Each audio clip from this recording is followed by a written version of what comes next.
Tout comme un corps humain ne peut pas fonctionner lorsque ses membres sont déconnectés, l'Église ne peut pas porter la pleine puissance de la Pentecôte lorsque les croyants sont divisés, isolés ou indifférents les uns envers les autres.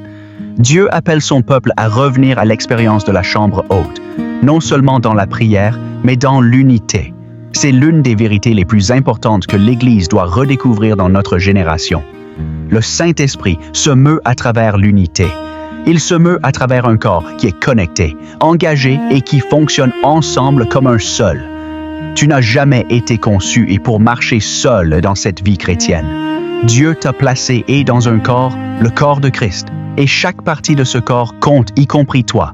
Bienvenue, bien-aimé, dans ce nouveau temps puissant en la présence de Dieu. Je suis tellement heureuse que tu nous aies rejoints aujourd'hui. Que ce soit ta première fois ou que tu suives cette série depuis le début, je veux que tu saches que Dieu a quelque chose de spécifique pour toi dans ce message. Nous poursuivons notre série, comme au jour de la Pentecôte, et aujourd'hui nous en sommes à la partie 2. Alors que tu te prépares, je veux que tu demandes au Saint-Esprit d'ouvrir les yeux de ta compréhension maintenant. Demande-lui de te montrer ta place dans le corps de Christ et de rallumer en toi une passion pour la véritable communauté chrétienne. L'unité est le but. Tu n'es pas ici par accident. Tu es une partie vitale de ce que Dieu est en train de bâtir. Si cette vidéo te bénit, veuillez aimer, partager et vous abonner pour recevoir des contenus pieux et édifiants comme celui-ci. Notre verset à mémoriser pour la dévotion d'aujourd'hui est tiré de Romains 12, verset 5 qui dit « Ainsi, nous qui sommes plusieurs, nous formons un seul corps en Christ, et nous sommes tous membres les uns des autres. » Notre texte biblique est tiré de 1 Corinthians 12, versets 18 à 27, et il dit « Maintenant, Dieu a placé les membres dans le corps, chacun d'eux comme il a voulu. Si tous étaient un seul membre, où serait le corps? Mais maintenant, il y a plusieurs membres et un seul corps. L'œil ne peut pas dire à la main « Je n'ai pas besoin de toi », ni la tête dire aux pieds « Je n'ai pas besoin de vous ». Bien plus, les membres du corps qui paraissent être les plus faibles sont nécessaires, et ceux que nous regardons comme les moins honorables du corps, nous les entourons d'un plus grand honneur, et ceux qui sont moins décents sont traités avec plus de décence, tandis que ceux qui sont décents n'en ont pas besoin. Mais Dieu a disposé le corps de manière à donner plus d'honneur à ceux qui en manquaient, afin qu'il n'y ait pas de division dans le corps, mais que les membres aient également soin les uns des autres. Et si un membre souffre, tous les membres souffrent avec lui. Si un membre est honoré, tous les membres se réjouissent avec lui. Or, vous êtes le corps de Christ, et vous êtes membres chacun en particulier. Dans notre dernière dévotion, nous avons commencé à parler de l'impact du jour de la Pentecôte, et de la façon dont les chrétiens doivent être concentrés et séparés du monde, pour que nous puissions vivre à nouveau un tel réveil. Une autre chose que je dois souligner, c'est que le jour de la Pentecôte, les disciples étaient d'un commun accord. Si nous voulons voir la puissance du Saint-Esprit en action, il doit y avoir de l'amour et de l'unité dans le corps de Christ, indépendamment des dénominations. Le psaume 133:13 dit que Dieu commande une bénédiction lorsque les gens sont unis. Il ne dit pas que Dieu donne une bénédiction, il dit qu'il commande une bénédiction. En d'autres termes, il dit « Bénédiction, tu dois te manifester ».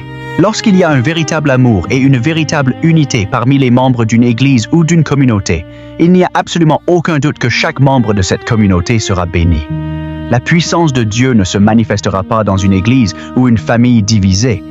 L'unité attire la présence de Dieu, tout comme le sucre attire les fourmis. De même, si une église est pleine de querelles, de jalousie et de toutes sortes d'œuvres charnelles, la puissance de Dieu sera loin de cette église. Paul a dû reprendre l'église de Corinthe pour ses factions. Tandis que certains disaient qu'ils étaient pour Paul, d'autres prétendaient être pour Apollos. Paul les a appelés charnels à cause de leur désunion. Le corps de Christ est un, et si nous voulons vivre la puissance et la présence de Dieu comme au jour de la Pentecôte, nous devons mettre de côté nos petites différences et nous concentrer sur celui dont nous portons le nom, Jésus-Christ. Nous ne pouvons pas nous attaquer les uns les autres et nous attendre à ce que Dieu demeure parmi nous. La Bible en Galates 5, verset 15 dit « Mais si vous vous mordez et vous dévorez les uns les autres, prenez garde que vous ne soyez détruits les uns par les autres. » Dans le passage ci-dessus, nous voyons que lorsque nous vivons dans la désunion, nous nous consumerons les uns les autres. Beaucoup de croyants ont blessé d'autres membres du corps de Christ par leurs paroles et leurs actions. Nous devons arrêter cela et vivre dans l'amour et l'unité, afin que la présence et la puissance de Dieu puissent vraiment se manifester parmi nous. S'aimer les uns les autres et être unis est un moyen sûr de montrer au monde que nous sommes vraiment les disciples de Jésus. Nous ne devons pas laisser les incroyants rejeter l'Évangile parce qu'ils ne voient pas l'amour parmi nous en tant que chrétiens. Le corps de Christ doit s'unir. Les commérages, la médisance et la compétition malsaine entre les dénominations doivent cesser si nous voulons vivre un véritable réveil par le Saint-Esprit. Prions. Père Céleste, nous te remercions pour le don du corps de Christ. Merci de nous rappeler aujourd'hui que nous ne sommes pas seuls. Nous sommes membres les uns des autres, unis par ton esprit et ton amour. Seigneur, pardonne-nous pour chaque fois que nous nous sommes isolés, que nous avons méprisé d'autres membres du corps ou que nous avons négligé le don de la communauté chrétienne. Père, restaure dans ton Église l'esprit de la chambre haute. Qu'il y ait une véritable unité, un véritable amour et un véritable soin parmi ton peuple. Que toute division, tout orgueil et toute indifférence soient brisés maintenant au nom de Jésus. Unis nos cœurs comme un seul, tout comme les disciples étaient d'un commun accord avant que le feu tombe. Saint-Esprit, nous t'invitons à te mouvoir à travers ton corps une fois de plus. Que chaque membre fonctionne dans la place que Dieu lui a donnée. Qu'aucun ne se sente insignifiant ou négligé. Rappelle à chacun d'entre nous aujourd'hui que nous sommes nécessaires, que nous sommes valorisés et que nous sommes placés dans ce corps par ta main souveraine. Que la puissance de la Pentecôte coule à travers une Église unie une fois encore, pour ta gloire et pour le salut des âmes. Au nom puissant de Jésus-Christ, nous prions. Amen. Où que tu sois, et si tu veux que tes péchés soient pardonnés, répète simplement cette prière après moi. Seigneur Jésus, je suis un pécheur, pécheresse, et j'ai besoin de ton aide. S'il te plaît, viens dans ma vie et fais-en ton trône, et transforme-moi pour que je devienne une nouvelle personne. Seigneur, j'ai décidé de te suivre, et il n'y a pas de retour en arrière. J'avance pour toujours et je ne recule jamais. Merci de m'accepter comme tienne, au nom de Jésus. Amen. N'oublie pas d'aimer, de partager et de t'abonner pour recevoir des contenus pieux et édifiants comme celui-ci. À bientôt dans notre prochaine vidéo. Que Dieu te bénisse.